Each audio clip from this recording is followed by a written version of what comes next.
Coucou tout le monde, j'espère que vous allez bien. On se retrouve aujourd'hui pour une nouvelle vidéo. Vous l'avez vu dans le titre, je vais noter les restaurants de Disneyland Paris. J'ai trop hâte de faire cette vidéo. Vous avez été beaucoup à me la demander. Petite dédicace à ceux qui m'ont fait un DM pour me demander d'autres vidéos de Disney, des restaurants, etc. Bah c'est maintenant, c'est parti.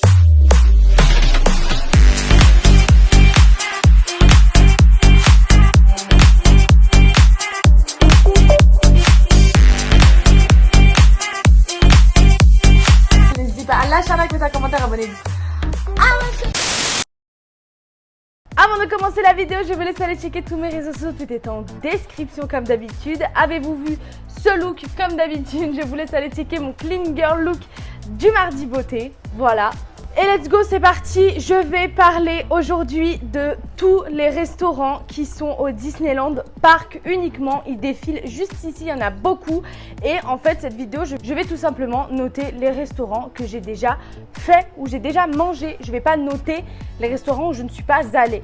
Donc parmi toute la liste que vous voyez défiler à côté de moi, il y en a environ une dizaine que j'ai visité, dont je peux vous parler et que je vais noter tout de suite. Premier resto. Le premier resto, je vais vous parler d'un fast-food au chalet de la Marionnette. Donc c'est le petit fast-food qui se trouve au niveau de Fantasyland où il y a... C'est un fast-food en fait où il y a des burgers, des choses comme ça. On est plongé complètement dans le monde de Pinocchio, donc c'est très sympa. On est dans une ambiance de chalet vraiment un peu en bois et tout, c'est très sympa. Je vous mets le menu également. Donc c'est des menus tout à fait classiques de fast-food, très classiques au niveau de Disneyland. Mais je l'aime beaucoup celui-ci parce que vraiment en fait il y a du poulet et tout. Je lui mets celui-là un 7 sur 10 pour le chalet de la Marionnette. Deuxième resto.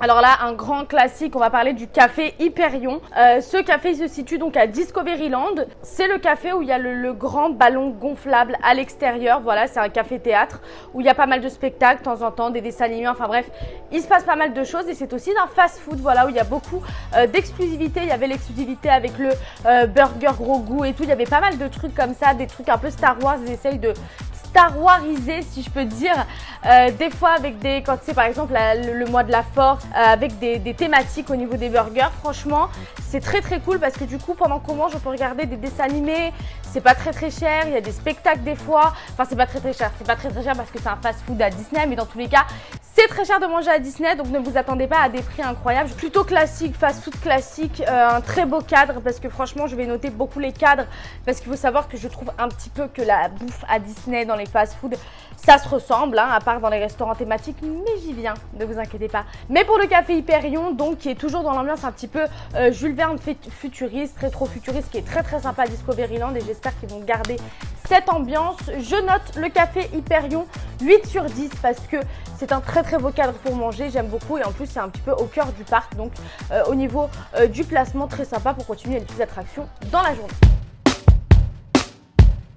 Ensuite, le Fuente del Oro. Alors, ce resto, il est très cool parce qu'il se situe à Frontierland, donc juste en face du train de Big Thunder Mountain. J'allais dire le train de la mine, mais non, je suis une puriste. Donc, il se situe juste en face de BTM. Voilà, donc c'est très sympa parce que c'est mexicain. C'est vrai que j'aime beaucoup les burritos, tout ça. C'est un fast-food qui est mexicain, donc c'est très cool. Burrito, vous avez des salades végétariennes, vous avez pas mal de trucs avec des haricots, du maïs. Enfin voilà, c'est très sympa, c'est très mexicain. Et c'est surtout axé très burrito. Je vous mets le menu juste ici, mais en tout cas à l'intérieur l'ambiance elle est très sympa, ça fait très coco, ça fait très Dia de los Muertos. Franchement c'est très sympa, j'aime beaucoup Fuente del Oro. Franchement, si vous souhaitez que je vous fasse un petit vlog la prochaine fois que je vais à Disney, vous voulez que j'aille manger à Fuente del Oro, dites-moi en commentaire.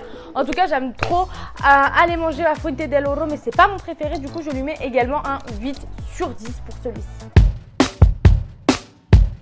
Donc maintenant on passe à un endroit dans Disney, c'est sur Main Street, voilà, donc c'est vraiment également sur le centre au cœur de Disneyland Park. C'est le Kaz's Corner. Kaz's Corner. Du coup c'est très cool parce que c'est un endroit où il y a des hot dogs, voilà, donc c'est très sympa, c'est très vite à manger. Franchement pour le coup fast food c'est très rapide, on vous le sert directement. Hot dog, frites, je vous mets le menu juste là. Par contre, il y a l'option cheddar que je ne vous conseille pas du tout parce que c'est un cheddar qui a vraiment genre, je sais pas, c'est trop pas assez fromagé, enfin très chelou. On oublie la sauce cheddar et rien que pour ça, ça vaut un 7 sur 10. Mais je l'aime beaucoup, franchement c'est cool. Si on a un petit peu la dalle mais qu'on n'a pas envie de se poser, en plus c'est pas très cher le dos, je crois que c'est entre 7 et 9 euros. Nickel. Ensuite, je viens vous parler de Bella Notte, le restaurant, voilà la pizzeria Bella Notte qui est très très cool. Elle se situe à Fantasyland et c'est très sympa parce qu'en fait c'est ambiance fast food un petit peu dans une Italie. En fait en Italie c'est un petit peu Little Italy, c'est très sympa. On a la possibilité de manger les spaghettis aux boulettes de bœuf de La Belle et le Clochard. Franchement bah du coup c'est le petit fast food de La Belle et le Clochard. Les prix sont, écoutez, comme un fast food à Disneyland Paris. Je ne vais pas parler spécialement des prix parce que les menus sont à peu près au même prix, mais en tout cas je vais vous parler de l'ambiance qui est très très cool. Situé à Fantasyland, non loin de Blanche-Neige et tout ça, franchement c'est vraiment sympa comme endroit. En plus on peut se poser et tout, enfin, franchement c'est vraiment cool de faire une petite pause resto, que ça soit fast food ou service à table à Disney. En plus il n'y a pas grand monde, franchement à chaque fois que j'y vais il y a vraiment très très peu de monde parce qu'il est un petit peu reculé quand même. Enfin les gens ils savent pas trop parce qu'il est à côté du corner de glace. Donc allez-y, Bella Notte, let's go. Et franchement pour celui-ci je lui mets un 8,5 sur 10. Franchement il est très très cool ce restaurant. À chaque fois je passe des super moments là-bas. On va passer à mon fast-food préféré de Disneyland Paris. Donc c'est le Colonel Hatties Pizza Outpost qui se situe à Adventureland. Voilà, il est entre Indiana Jones et le passage pour aller enfin bref, il est vers Indiana Jones quoi, vous avez compris. C'est un espèce de grand chalet qui est très sympa, qui représente, vous savez, le colonel Hattie dans le livre de la jungle. Franchement c'est très très cool parce qu'en fait à l'intérieur c'est vraiment comme une jungle. On lève la tête et on voit vraiment un plafond avec plein de lianes, d'animaux et tout, bon en figurine évidemment.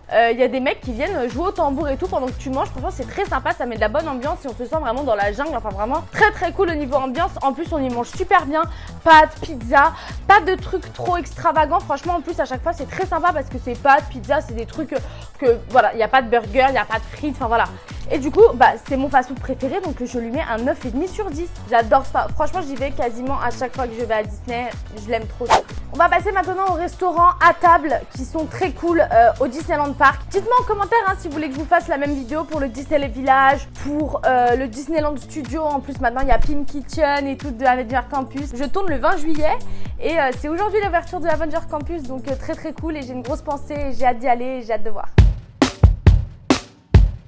Donc du coup restaurant à table, on est sur le Captain Jack's, trop cool. Avant ça avait un autre nom, c'était le Blue Lagoon et moi j'y suis allée à l'époque du Blue Lagoon. Voilà, j'y suis pas allée à l'époque de Captain Jack's, mais en fait c'est tout à fait la même ambiance, sauf qu'en fait ils l'ont tourné autour de Jack Sparrow, mais en tout cas à l'intérieur pas grand chose à changer. La carte non plus a pas énormément évolué, donc c'est une ambiance très créole, exotique, un peu sympa, vraiment des îles et tout, c'est très très cool. La nourriture elle est adaptée. Par contre le prix, alors le prix des restaurants à table à Disneyland, il faut qu'on en parle, sont excessivement chers et je trouve que c'est pas non plus de la nourriture de qualité étant donné qu'il y a toujours énormément de couverts dans les restaurants de Disneyland Paris. Donc le prix en fait on paye uniquement le cadre parce qu'on se situe à l'intérieur de l'attraction. Donc voilà, après moi j'ai un souvenir sympa à l'époque où j'étais enfant et que j'avais testé, que déjà c'était extrêmement bon, qu'il y avait des trucs très très bons avec pas mal de saveurs et tout, donc c'est pas mal du tout.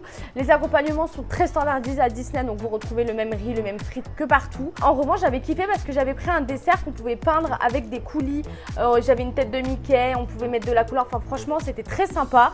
J'avais ce petit souvenir là. En tout cas voilà, maintenant il y a Jack Sparrow qui défile dans le restaurant, vous pouvez prendre des photos avec et tout, c'est plutôt sympa. Par contre le rapport qualité-prix c'est nul. Ce restaurant je lui mettrais un petit 7 sur 10, expérience à tester, mais il y en a d'autres à faire avant qui sont vachement mieux. Bon, je vais parler maintenant d'un restaurant encore un petit peu cher. C'est pas vraiment du service à table, mais c'est quand même considéré comme un restaurant un petit peu quali plus à Disneyland Paris. C'est le Agrabah Café. Je vous ai fait une vidéo sur l'Agrabah Café. Donc, vous voyez de quoi je parle. On est dans une ambiance où on est vraiment dans le village d'Aladin. C'est très sympa. Il se situe à Adventureland, donc c'est plutôt très cool. On est très bien placé pour aller à Pirates des Caraïbes juste après ou se diriger vers Phantom Manor par le petit passage. Enfin bref, vous m'avez compris, vous connaissez les bails. Très sympa. Franchement, c'est un petit buffet à volonté. Il y a beaucoup de choses qui sont industrielles. Franchement, il y a énormément de choses qui sont industrielles. Je crois que en vidéo à chaud, j'avais donné un 6 sur 10, je crois, ou 7 sur 10. Je pense que je vais donner un 6,5 sur 10 sur cette vidéo parce que j'ai un souvenir qui est cool mais qui est pas transcendant et heureusement parce qu'en fait en gros j'avais réglé en chèque vacances à ce moment-là et c'était je crois 38 € le menu, dans tous les cas je vous le mets là. 38 € le menu à volonté hors boisson alcoolisée, café, etc. J'avais déjà trouvé ça extrêmement cher, donc bon écoutez, Agrabah Café c'est à tester mais comme je vous l'ai redit, il y a d'autres choses à tester avant de tester l'Agrabah Café. Avant-dernier restaurant, service à table super cool à tester, très cher mais ça vaut la peine. C'est un restaurant étoilé au guide Michelin. Oui messieurs dames, il y a un restaurant étoilé au guide Michelin au Disneyland Park. Oui. On se situe à Fantasyland et on est à l'auberge de Cendrillon. Donc avec plein de princesses qui défilent pendant que tu dînes ou que tu déjeunes. Et c'est un service, voilà, c'est un menu un petit peu, c'est très gastronomique. C'est un menu où le chef te fait découvrir et tout, il n'y a pas beaucoup de choix. Je vous mets le menu juste ici, c'est très bon. C'est très cher, mais ça vaut la peine. Franchement, si un jour vous avez le temps, vous voulez vous poser pendant votre journée à Disneyland Paris, vous avez des sous à dépenser pour tester une expérience luxe, magique, etc. à Disneyland Paris, je vous conseille d'aller à l'auberge de Cendrillon. C'est un moment d'exception que vous allez vivre à l'auberge de Cendrillon avec beaucoup de détails au niveau du restaurant. Il y a plein de tableaux, il y a plein de rêves à toutes les princesses, au monde iconique des princesses de Disney et tout. C'est vraiment trop beau, c'est trop à faire et en fait le restaurant est vraiment au niveau architecture comme si c'était un mini château, donc c'est vraiment trop bien et en plus on mange avec des princesses donc c'est vachement cool. Le prix, bon bah voilà quoi, je vais pas vous mentir que ouais c'est le menu, faut se casser un bras et une jambe pour pouvoir manger, mais on sait pourquoi on y va. En tout cas tous les restos que je vous dis et que je vous propose, on est d'accord qu'il faut réserver, voilà, je ne vous l'ai pas dit en début de vidéo mais il faut réserver à tous les restaurants. Regardez bien sur l'application, voilà, les réservations se font via l'application Disneyland Paris et c'est à chaque fois comme ça que je réserve les trucs et tout, que je prévois mes séjours à Disneyland Paris. Donc n'hésitez pas, il faut toujours vérifier et regarder ce qu'il se passe. Donc l'auberge de Cendrillon, je mettrai un 9 sur 10 parce que j'ai fait pas mal de restaurants gastronomiques, parce que je fais partie du milieu de l'hôtel-restauration, enfin j'ai fait partie du milieu de l'hôtel-restauration dans mon ancien métier. Et l'auberge de Cendrillon est un très bon restaurant gastronomique de parc d'attractions entre guillemets, donc c'est très bien.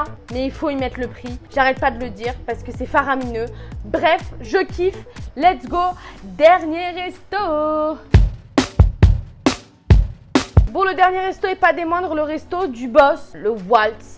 C'est un restaurant très américanisé, c'est le resto typique bistrot, bistronomique américain. Donc c'est le restaurant de Walt Disney. Donc c'est très marrant parce que en fait le restaurant est entouré par Lily's Boutique. Si vous regardez bien au niveau de Main Street, parce que le restaurant Walt, il est entouré par Lily's Boutique parce que du coup la femme de Walt Disney s'appelait Lily. Bref, on s'en fout. Et du coup ce restaurant est très cher également. C'est un resto bistronomique, donc il est un petit peu moins quali en nourriture que le restaurant l'auberge de Cendrillon, mais par contre il est quand même très bon. C'est de la très bonne bouffe. C'est tous les plats préférés de Walt Disney, je crois, qui sont représentés au niveau de cette carte. Donc c'est des plats bistronomiques très américanisés. Sur l'intégralité de la décoration, il y a des références à Walt Disney, sa jeunesse, comment il a créé Disney, ses premiers Mickey, enfin bref.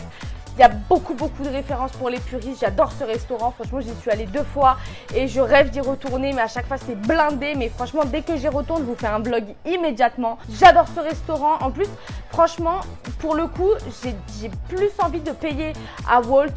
Ça me donne plus envie de payer. Je me dis, waouh, l'expérience est vraiment quali chez Walt que chez l'auberge de Cendrillon. Voilà, je sais pas pourquoi. 10 sur 10.